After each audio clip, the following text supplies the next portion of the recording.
The wheels of the stagecoach groaned as it lurched to a stop, a thick cloud of dust rising up around its frame.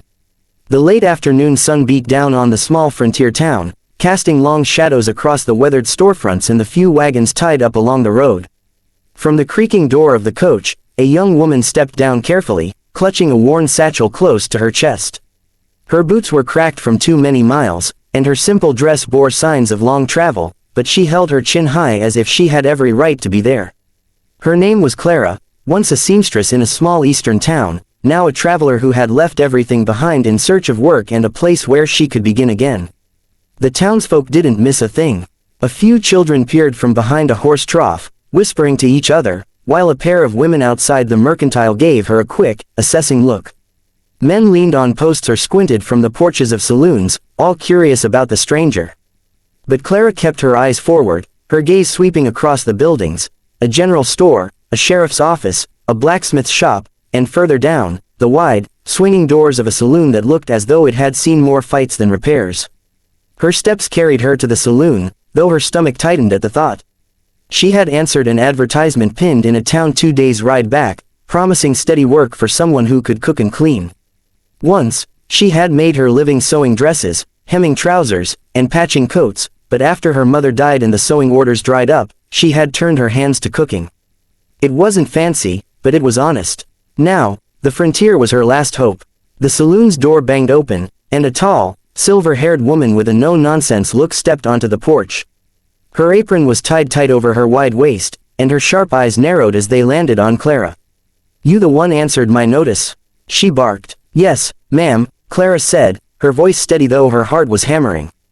The woman's eyes swept over her in one swift motion, measuring, weighing. Then she gave a curt nod and jerked her head toward the door. "Come on in. Let's see if you can handle a pot before I waste more words."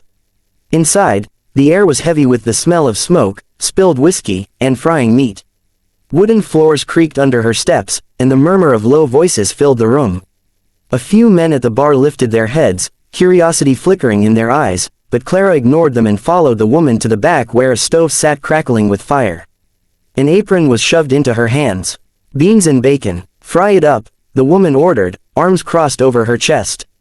Clara slipped the apron over her head, set her satchel aside, and rolled up her sleeves. The skillet was heavy in her hands, but she moved with practiced ease, stirring, seasoning, and tasting. The saloon women who worked the tables drifted in and out, sneaking glances at her, whispering to each other.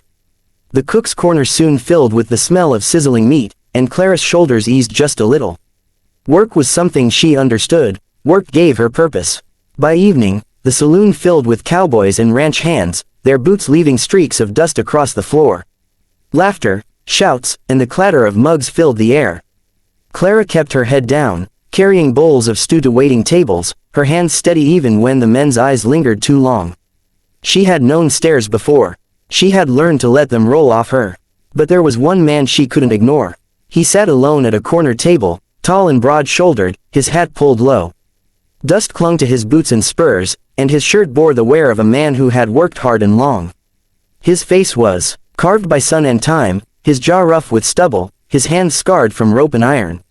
He didn't talk, didn't laugh, didn't even drink. He just watched, not in the way the others did, not with idle curiosity, but with the wary, sharp eyes of a man who didn't trust easily.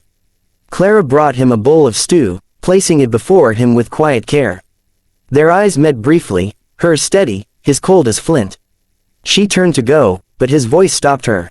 "Frontier's no place for someone like you," he muttered, low enough for her alone to hear. Her hand tightened on the edge of the tray, heat rising in her chest. Slowly, she looked back at him. "I didn't ask the frontier for kindness," she replied softly but firmly.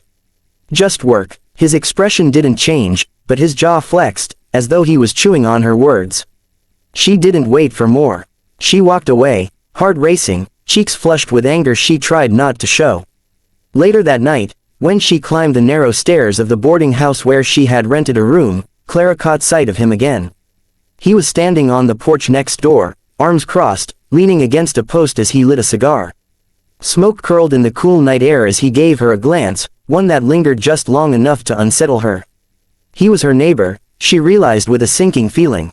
A harsh cowboy, one who had already decided she didn't belong. But Clara had faced worse than a man's disapproval. She closed her door firmly behind her, set her satchel by the bed, and whispered into the quiet, "I'm not leaving." For the first time in days, she allowed herself a small, weary smile. She had work, she had a place to sleep. The rest, she told herself, she would fight for as it came. The land was harsh, yes. The people harder still, and the man next door, he might be the hardest of them all. But she hadn't crossed miles of dust and loss to be broken now. The prairie morning came sharp and bright, the kind of dawn that left no room for softness. Sunlight poured over the horizon in burning streaks of gold, washing the town in its harsh glow. Clara stepped out of the boarding house with her shawl wrapped tight around her shoulders. The night had been restless, filled with dreams of home she would never see again, but the morning brought with it a fresh resolve. She had work to do, water to fetch, chores to manage before the saloon demanded her hands again. The pump stood at the edge of the yard, its handle stiff with rust. Clara set down her tin bucket and pressed her palms against the iron, pushing with all the weight her small frame could manage. The pump groaned and spat dust before giving a reluctant gush of cold water. She leaned into it, her breath coming quick, her arms burning with the effort. A sound caught her ear, the ring of hammer against wood. She glanced over her shoulder and saw him. The cowboy from the saloon. The one who had spoken with such blunt dismissal the night before. He was her neighbor, his ranch yard stretching alongside the boarding house yard, divided by nothing more than a leaning fence of split rails. He was already at work, sleeves rolled to his elbows, nails held in his mouth as he lifted the hammer in broad, easy strokes. His body moved with the rhythm of a man who had done this work every day of his life, who had no use for hesitation. His hat shaded his eyes, but Clara could feel his awareness of her, a steady weight on her shoulders even though he did not look up. The pump handle grew heavier with each pull, but she kept at it until the bucket was full. Her hands throbbed, raw and reddened from the iron's bite. Just as she lifted the bucket, his voice carried across the yard, low and steady. "Pump stiff. You'll blister before noon." It wasn't kindness, not quite. More, like a statement of fact. Clara straightened, clutching the bucket close. She didn't want advice, not from him. She met his words with silence and turned toward the boarding house. But he set down his hammer, wiping the back of his hand across his brow, and spoke again. "Most folks come out here thinkin' the land'll bow to 'em. Doesn't. It breaks you, sends you runnin' home." Clara stopped. Something in his tone, gravelly, edged with both warning and weariness, cut into her. She pivoted slowly, meeting his gaze full on. His eyes were storm gray, sharp and restless beneath the brim of his hat. "Then it'll have to spit me out first," she said, her voice steady though her heart raced. For a long moment, silence stretched between them. The hammer hung loose in his hand. His gaze searched hers, as if trying to decide whether she was bluffing or if she truly had the steel she claimed. Finally, without a word, he turned back to the fence post, lifting the hammer once more. Clara walked on, her bucket heavy but her back straight. She would not let him see her falter. Inside, she poured the water into the basin near the stove, her palms throbbing from the work. As she rubbed them against her apron, she thought of the way he had looked at her, like a man who had been burned too many times to trust anything new. All morning, his presence pressed against her awareness. Through the window of the boarding house kitchen, she could see him moving along the fence line, working with the steady rhythm of someone who lived by routine. Every swing of the hammer, every coil of wire he stretched, spoke of years carved into his bones. He did not pause, did not chatter, did not seem to need anyone at all. He was the kind of man who looked at the world and decided he'd stand alone against it. But Clara had seen the way his jaw tightened when she spoke. The flicker, small but real, of something breaking through his hard surface. He was not as untouched as he wanted her to believe.